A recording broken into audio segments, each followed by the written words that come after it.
ভারতের ইতিহাসে মহান ব্যক্তিদের উপাধি নাম। 1 নম্বর গুণরাজ খাঁ, উত্তর মালাধর বসু। 2 নম্বর অমিত্রাঘাত, উত্তর বিন্দুসার। 3 নম্বর দ্বিতীয় অশোক, উত্তর কনিষ্ক। 4 নম্বর কুনিক, উত্তর অজাতশত্রু।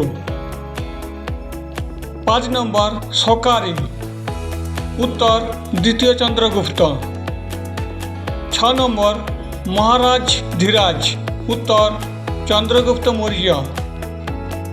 7 নম্বর সুলতানি যুগের আকবর, উত্তর ফিরোজ শাহ তুগলক। 8 নম্বর জাফর খাঁ, উত্তর আলাউদ্দিন বাহমন শাহ। আরও নতুন নতুন এবং গুরুত্বপূর্ণ এক্সামের জন্য ভিডিও পেতে আমাদের চ্যানেলটিকে অবশ্যই সাবস্ক্রাইব করো এবং আমাদের চ্যানেলের সঙ্গে থাকো।